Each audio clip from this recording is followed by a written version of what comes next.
Joining us now is Virginia's first congressional district congressman, Representative Rob Wittman. Thank you for taking some time with us today. John, it's great to be here with you this morning. Thanks for the opportunity. Always a pleasure, Congressman. Let's go right to sequestration. Congress kicked the can once again down the road with a 6-month extension. You, on the other hand, said no. That is correct. I thought that the CR was the perfect mechanism by which to address sequestration. Unfortunately, it was not. And I think we have a glaring problem here now. It's unconscionable not to have acted to set aside sequestration. We passed another bill there, but it fell far short of what we in the House could do to force the issue on sequestration. That now leaves us 3 days left before we go back to the districts before the election. And then, if nothing gets done in the next 3 days, we're left with a lame duck session to try to get things done. And as we know, that further complicates the issue, brings us closer to a time when pink slips could be handed out for those folks that work in helping defend our nation.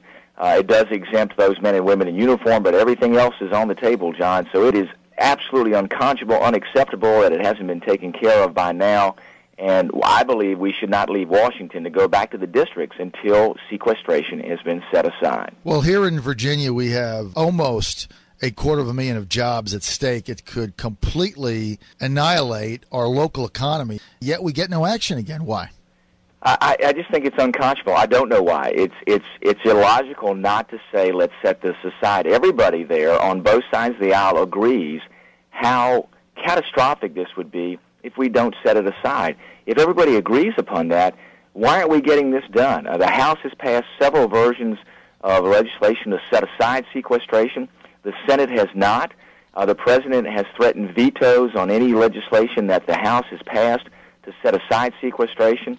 You know, we really need leadership on this, and leadership both in the Senate and the executive branch to say how catastrophic this is. As you know, the Office of Management and Budget put out a report on Friday, and that report was very, very telling in how problematic these cuts are going to be, what significant impact they're going to have on this nation's ability to defend itself, and how disruptive it will be to being able to maintain a level of defense that we all know is necessary to keep this nation safe.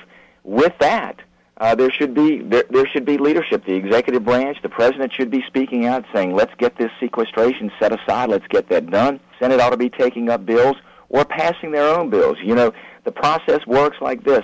The House passes its bill, the Senate passes its bill, it goes to a conference committee to get worked out, it gets sent to the President. The Senate has to stand up, do their part, pass legislation. The President has to speak out and make sure that this does not happen. It is unconscionable that it's been allowed to get to this point. Congressman, if we can move over to the Middle East and specifically to Israel, what should our policy be with Israel? Well, we need to stand by Israel and strongly support them. We need to, I believe, set very, very specific time frames and parameters for things that Iran needs to do with their nuclear program, and that is to terminate it and be very, very direct in what we expect them to do. Set those timelines. If they don't do those things, tell them what we are going to do to act. As you have seen, sanctions to this point have been ineffective. You know, even ratcheting up the sanctions, I'm not sure. Set things aside. I think you have to lay out there a time frame and say, listen, we are willing to take action, including military action. Obviously, that's not what we would like to do, but it is what we will be forced to do if Iran doesn't do the things that it needs to do with its nuclear program. And I had an opportunity not long ago to visit with Prime Minister Netanyahu and to meet with other folks in the Israeli military about the things that they see with Iran and whether they would be willing to take action. And they said unequivocally that they would take action. Obviously, being in their backyard, they have to protect their interest. They want the United States to be with them there as an ally, but they will not wait for the United States to act with them before they take action. And I admire that from the Israelis. They see the threat. They see what needs to be done. We need to stand shoulder to shoulder with them there as their ally. As you can see with all the unrest there in the Middle East, there aren't too many folks there that are U.S. allies. We want to make sure that Israel is one of them, and making sure, too, that we're very, very specific about what is and is not acceptable with the Iranian nuclear program. and say very specifically about what time frames we expect things to be done by. If they don't meet those time frames, then we need to be taking action. Do you think Israel has a right to speak, to act militarily, unilaterally, if they so choose? Well, absolutely. Israel has the right to act unilaterally if they choose. It is their security that they are looking after. The United States cannot be in a position to judge what's best for Israel. What we ought to be doing is making sure that we're there to support Israel, and especially with the unrest that's there now, the instability that's there, anything that leads that region closer to an imbalance of power, more instability, we ought to be there helping Israel prevent that. Congressman, we are sending billions of dollars of foreign aid to countries in the Middle East right now that it would be very difficult to define those as our allies. Egypt being one, Pakistan being one, Libya being one. Should those billions of dollars of taxpayer money continue to flow out, or should we say we've had enough? John, I've been very vocal about reevaluating all of the foreign aid dollars that we send to countries. I think in the past, what's happened is foreign aid dollars have been sent there without any conditions on what will happen in exchange for that foreign aid. I don't believe that we have gotten the utility out of the dollars that we've sent to these countries, obviously, with the things that they're doing, the efforts that go on in those countries that are counter to U.S. interests. I think it's time to evaluate those dollars, determine what are those countries doing with those dollars, what are they doing to help the United States, what are they doing there within their country to do things to make sure that they are working in unison with U.S. interests. It seems to me to be ridiculous to send monies to countries that aren't there working with us, helping us. So that's the idea with that aid, is for it to be something that is positive in the realm of U.S. interests. We can't send money to countries that continue, like Libya, where we see the problems there in Benghazi, where our ambassador is assassinated. It really makes you question those things. Egypt, while Egypt has historically been our ally and is still today, I think we need to be looking very closely at that relationship and say, what is going on in Egypt? What's happening with the current leadership? If we're sending money there, what's happening with that money? What is the U.S. gaining out of sending money to those areas of the world? I think those are questions that the Congress has to ask, this nation has to ask, as we look at our own finances and see that we borrow 40 cents on every dollar. It seems like to me that we ought to be asking those tough questions and making those tough decisions. Congressman, as one who serves on the House Armed Services Committee, do you believe that Governor Romney's response to the Libyan situation early last week was too soon?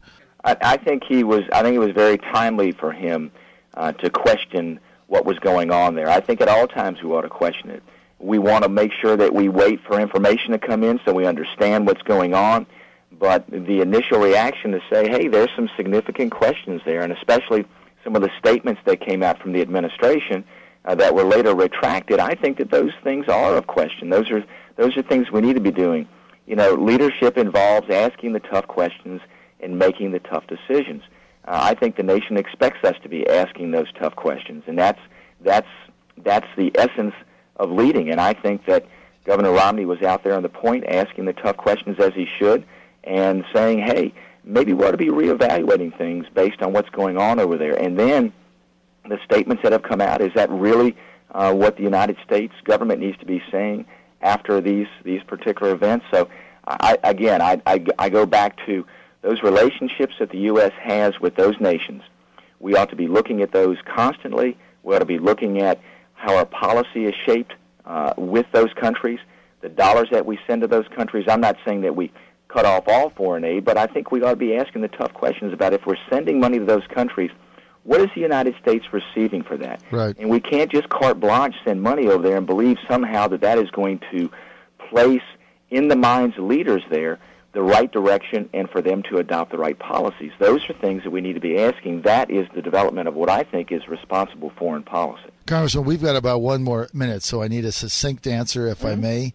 President Obama is going to Ohio today, and all of a sudden he decides that China is cheating. Do you think this is a real policy for President Obama, or is it a political ploy, too little, too late? Well, we have all been talking about the problems with China, with currency manipulation, with what they do in the trade markets. It does seem to me to be a question of timing as to why the president comes out today when he has had many, many months prior to this to come out with a strong statement about China's currency manipulation and what they do in world trade markets. I think, again, leadership is getting out there and making tough decisions and taking the stances necessary to protect the interest of this country. What you're saying is you think it's the right move, but you question the timing. Well, it's yes. It would have been, I think, much less of question if it was done earlier rather than now in this political cycle. Good to have that time there, but maybe questioning of timing. Makes sense. Okay. Congressman Wittman, it's always a pleasure to have you on. Thank you so much for joining us. All right, sir.